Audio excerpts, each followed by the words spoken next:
नमस्कार दोस्तों, स्वागत है हमारे YouTube चैनल अनिजी कोचिंग क्लासेस में। और कल हमने पढ़ा था हमारा यानी पिछले क्लास में हमने मोनेरा के बारे में पढ़ा था। आज हम प्रोटिस्टा के बारे में पढ़ेंगे, ठीक है। और हमारे चैनल को सब्सक्राइब जरूर कर लीजिएगा, ठीक है। तो हम टॉपिक स्टार्ट करते हैं। प्रोटिस्टा।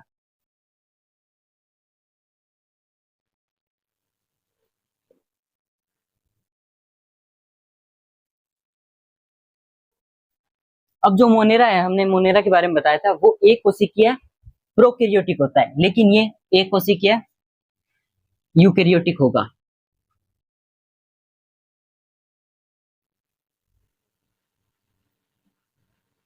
एक कोशिकीय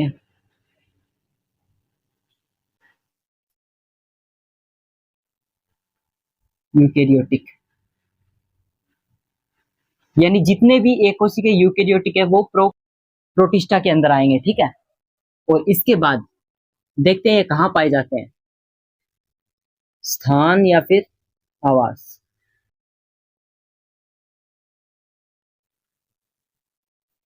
सामान्य तौर पर ये जलीय होते हैं, दोनों प्रकार के जल में लवणीय और अलवणीय दोनों में पाए जाएंगे। इसके बाद स्थान के बाद में देखते हैं पोषण के बारे में। अब पोषण में क्या है, स्वपोषी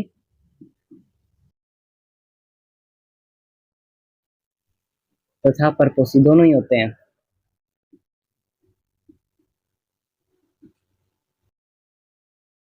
और कोशिका भित्ति भी होती है इनके अंदर।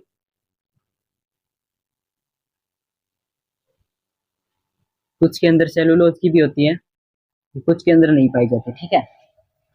और इसके बाद है जनन के बारे में। इनमें अलैंगिक कोशिका संलयन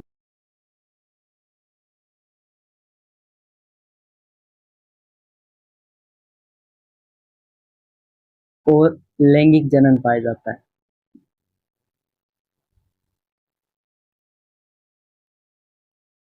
अब देखिए इसमें क्या है, एक कोशिकीय यूकैरियोटिक प्रकार के जितने भी जीव होंगे सभी आएंगे। स्थानीय जलीय ज्यादा होते हैं, ठीक है, जल में पाए जाते हैं।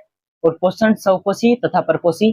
जनन अलैंगिक और लैंगिक और कोशिका संलयन से होता है, ठीक है। तो ये प्रोटिस्टा के सामान्य लक्षण है जो हमने देख लिए हैं इसके बारे में पूरे। अब पढ़ने वाले हैं इसके कितने कितने प्रकार होते हैं।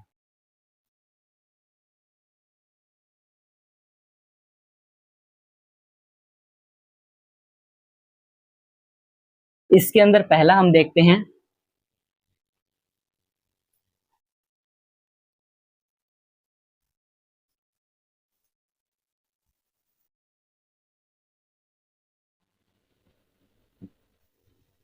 क्राइसोफाइट।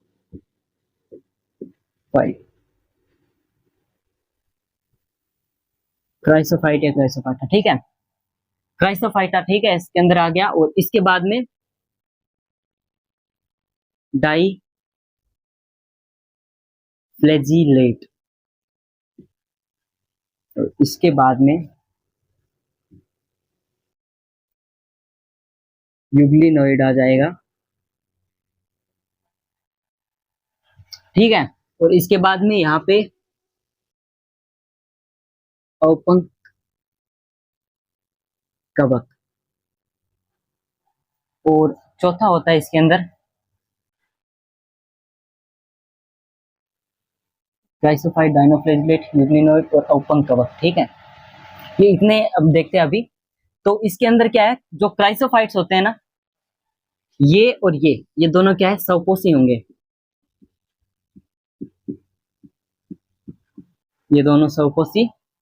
और ये जो बाकी है ये परपोषी होंगे, ठीक है।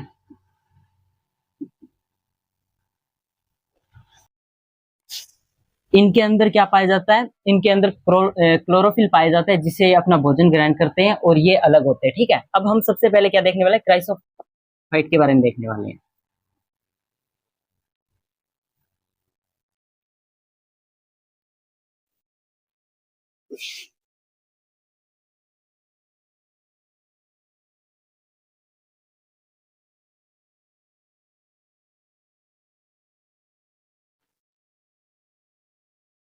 अब ये है ना, ये जल में पाए जाते हैं, ज्यादातर जलीय होते हैं, ठीक है, जलीय होते हैं, सूक्ष्म जीवी होते हैं, ठीक है, पादप पल्वक, स्वकोषी,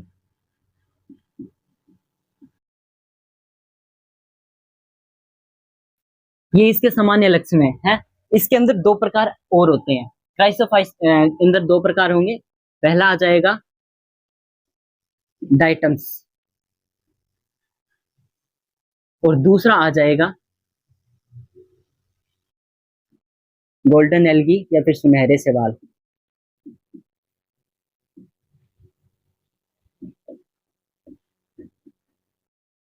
अब देखिए, डाइटम और सुनहरे शैवाल, ये दोनों क्या है, जलीय होंगे, सूक्ष्म जीवी, पादप पल्वक, यानी पादप के समान होते हैं लेकिन पादप नहीं होते, पादप पल्वक।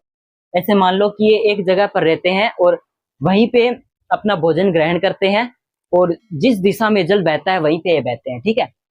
अब जो डाइटम है ना, ये डाइटम क्या है, ये एक प्रकार से ऐसे साबुनदानी के आकार के होते हैं, ठीक है, जिनके अंदर सिलिका भरी होती है, सिलिका। ये जो सिलिका होती है, इसे विपरीत स्थितियों में नष्ट होने से बचाती है, इसे कठोर बनाती है और ज्यादा मजबूत बनाती है, ठीक है। तो विपरीत स्थितियों में क्या बनाती है, इसको स्ट्रॉन्ग। इसके बाद ये डाइटम, डाइटम मृदा का निर्माण करते हैं, डाइटम मृदा। ये जो मृदा होती है, यानी जब ये मर जाते हैं उसके बाद ये समुद्र के तली में चले जाते हैं, लेकिन सिलिका इसे नष्ट होने से रोकती है। इस कारण से इनके जो अवशेष होते हैं वहीं पर रह जाते हैं, और जिससे ये एक चट्टा बना लेते हैं। और इसके बाद इससे क्या क्या बनता है, इससे पॉलिश होती है और तेल तथा सिरप का निस्यंदन होता है।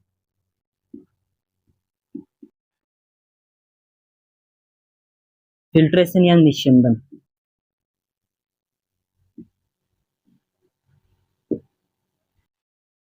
ये समुद्र के यानी सबसे बड़े उत्पादक उत्पादक होते हैं, ठीक है, डाइटम्स समुद्र के सबसे बड़े उत्पादक है। अब इसके बारे में भी देख लिया, जो ये सुनहरे से वाल होंगे ना, इनके अंदर क्या होता है, क्लोरोफिल होता है, जिससे अपना भोजन ग्रहण करते हैं। ये इसके हमने देख लिया है, डाइटम्स और सुनहरे शैवाल, ठीक है, ये हमने कंप्लीट कर लिया क्राइसोफाइट। इसके बाद हम देखने वाले हैं डाइनोफ्लेजिलेट।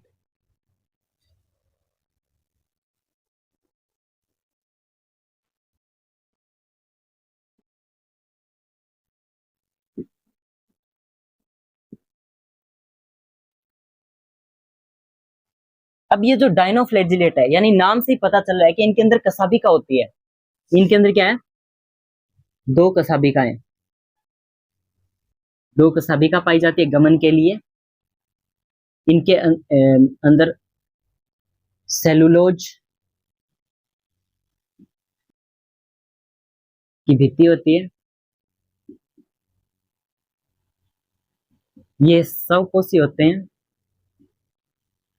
और ये लाल, नीले, हरे, पीले व भूरे रंग के होते हैं, ठीक है। इनके अंदर ये रंग पाए जाते हैं, और इनके अंदर दो साबिकाएं होती है, जो एक क्या होती है, एक लंबी, दूसरी अनुप्रस्थ, यानी एक बड़ी होगी और दूसरी अनुप्रस्थ यानी छोटी होगी, ठीक है। तो ये डाइनोफ्लेजिलेट है, यानी डाइनोफ्लेजिलेट कुछ इस प्रकार का होता है।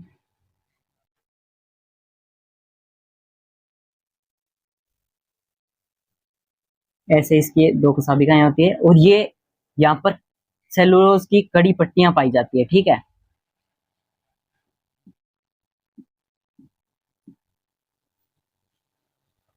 तो ये इस प्रकार के होते हैं, और जो एक लाल तरंग होते हैं, यानी लाल रंग का गोनियालेक्स इसका उदाहरण है।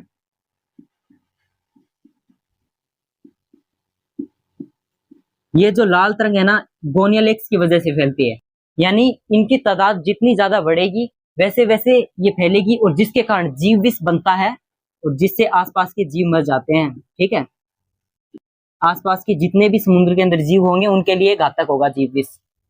ये जब क्या गोनियालेक्स जहरीला जीव विष बनाते हैं। ठीक है, ये प्रकार है, ये भी देख लिया हमने डाइनोफ्लैजिलेट। इसके बाद हम देखेंगे यूग्लिनोइड।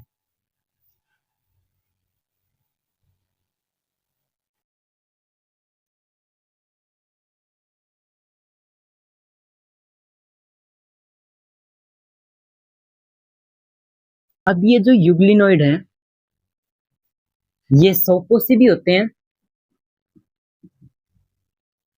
और परपोषी या फिर परभक्षी भी होते हैं, यानी इनके अंदर क्लोरोफिल पाया जाता है। ठीक है, क्लोरोफिल पाया जाएगा तो क्या है, ये प्रकाश की स्थिति में तो क्या यानी उपस्थिति होगी तब तो ये भोजन बनाएंगे अपना, प्रकाश की उपस्थिति में सौपोषी हो जाएंगे। लेकिन जब प्रकाश नहीं होगा तब ये क्या दूसरे छोटे जीवों का भक्षण करेंगे, सूक्ष्म जीवों का, और उसको ग्रहण करेंगे। और इनके अंदर क्या है, प्रोटीन की भित्ति होती है, सेलुलोज की नहीं पाई जाती, यानी इसके अंदर सिर्फ एक प्रोटीन की भारी परत पाई जाएगी जिसको क्या बोलते हैं, पेलिकल। ठीक है, और यूग्लिना इसके अंदर आता है। यूग्लिना इसका उदाहरण है, यानी ये कुछ ऐसा होता है यूग्लिना जिसके अंदर भी दो कसाबिकाएं पाई जाती है इस प्रकार से, ये यूग्लिना है। अब ये सौपोषी परपोषी दोनों प्रकार के हैं, और इसके अंदर क्या प्रोटीन की भित्ति पाई जाती है, सेलुलोज की नहीं पाई जाती, और पेलिकल बोलते हैं उसको। ठीक है, और यूग्लिना इसका उदाहरण है, ये यूग्लिनोइड के अंदर जाएंगे।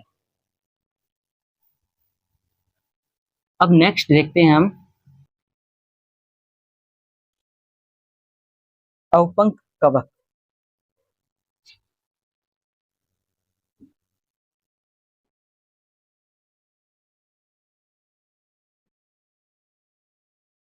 ये जो अवपंक कवक है या इसको स्लाइम मोल्ड भी बोलते हैं, ये क्या है, सामान्यतः मृत जीवी होते हैं, और ये क्या अपना भोजन सड़ी गली पत्तियों से बनाते हैं।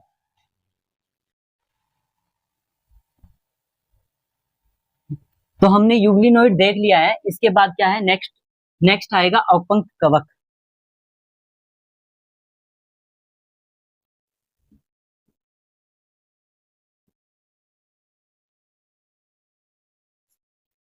ये जो अवपंक कवक होते हैं ना, इसके क्या है, ज्यादातर क्या है, मृतजीवी होते हैं, मृतजीवी या फिर परपोषी। ठीक है, ये अपना भोजन सड़ी गली पत्तियों से या फिर टहनियों से पेड़ों की ग्रहण करते हैं। ठीक है, और इसके अंदर क्या आएगा, ये क्या प्लाज्मोडियम का निर्माण करते हैं, यानी ये इस प्रकार की एक संरचना है।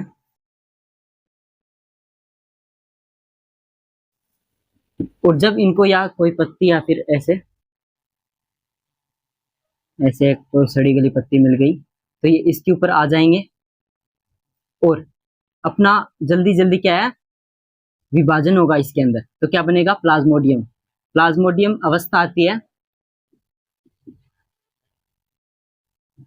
ये अवस्था क्या है, अनुकूल स्थिति में बनती है, और प्रतिकूल स्थिति में क्या होता है, इसके अंदर ऐसे फ्रूट बॉडी या फलनकाय बनते हैं।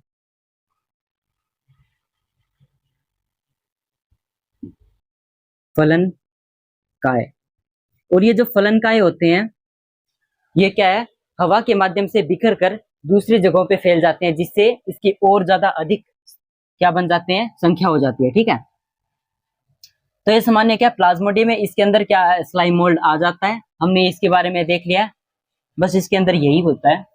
इसके बाद में क्या देखेंगे, प्रोटोजोआ।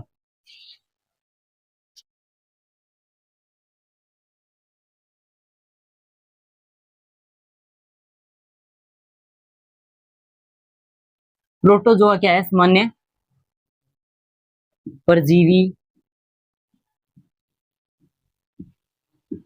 परभक्षी, ठीक है, ये होते हैं। और इसके भी और अलग प्रकार हैं, ये जलीय, ये जलीय भी होते हैं, ठीक है। तो इसके प्रकार में क्या है, सबसे पहले देखते हैं हम,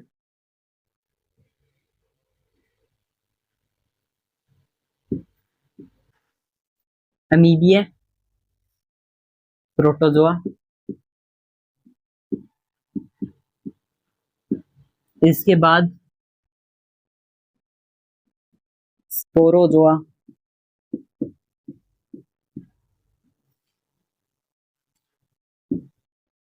कसाबी है, प्रोटोजोआ,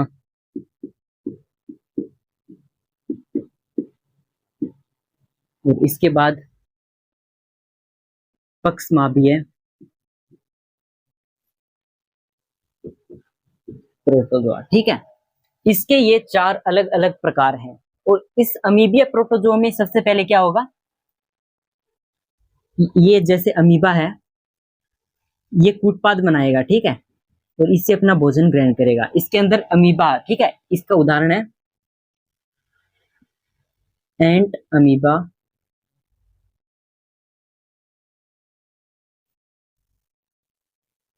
हिस्टोलाइटिका, ये इसका उदाहरण है।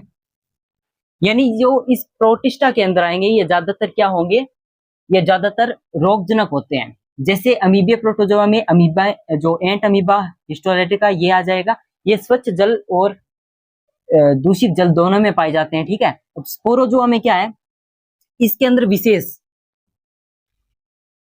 स्पोरोजोआ यानी नाम से पता चला है, एक बीजाणु स्थिति होती है जिससे ये अपना संतति बनाते हैं, ठीक है। जैसे कि इसके अंदर क्या आता है, प्लाज्मोडियम आता है, जो कि मलेरिया रोग फैलाता है, प्लाज्मोडियम। और ये ऐसे अपना बहुत ज्यादा संतति बढ़ा लेते हैं, बीजाणु बना लेते हैं, जिससे क्या, जिससे रोग अधिक फैलता है या फिर अपनी संख्या बढ़ाते हैं। ह्यूमन के अंदर हमने देख लिया मलेरिया रोग फैलता है इससे, प्लाज्मोडियम से। ये स्पोरोजोआ के अंदर आता है। इसके बाद कसाबिया प्रोटोजोआ, इसके अंदर क्या आएगा, इसके अंदर ट्रिप्नोसोमा आएगा।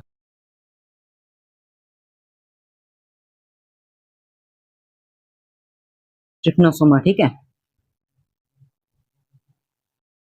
ये जो सीसी फ्लाई से फैलता है, ये निंद्रालु रोग होता है, यानी ज्यादातर ये क्या अफ्रीका उस साइड फैलता है। इसके अंदर भी ये इस प्रकार का होता है, इसके अंदर कसाबिका पाई जाती है। और इसके बाद आएगा पक्समाबिका, इसके अंदर क्या है, पेरामीशियम आएगा। ऐसे सीलिया पाए जाएंगे इसके ऊपर, छोटे छोटे पक्समाब बहुत सारे। और ये जो पक्समाब के माध्यम से ये अपना भोजन ग्रहण करते हैं, यानी यहाँ ही गुहा पाई जाती है, जिससे इसके अंदर भंवर बनते हैं और जिससे जो भी बाहर कण होते हैं भोजन के, वो अंदर चले जाते हैं। एग्जाम्पल है इसका पेरामीशियम।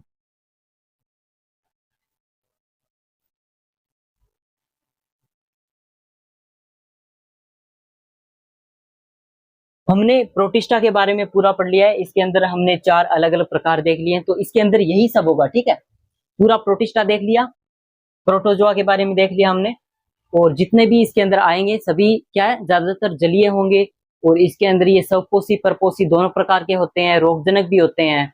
और हमने डाइनोफ्लेजिलेट के बारे में देखा कि ये जिससे क्या है, विस्फोटन, जो जलीय में विस्फोट होता है, जिससे क्या लाल तरंग होता है, जिसके कारण जीव विष बनता है, ठीक है। तो नेक्स्ट क्लास में हम प्रोटिस्टा से आगे क्या कवक के बारे में पढ़ेंगे, यानी कवक जगत होगा उसके बारे में पढ़ेंगे, ठीक है। तो तब तक के लिए मिलते हैं नेक्स्ट क्लास में। लाइक सब्सक्राइब जरूर कर लीजिएगा, ठीक है।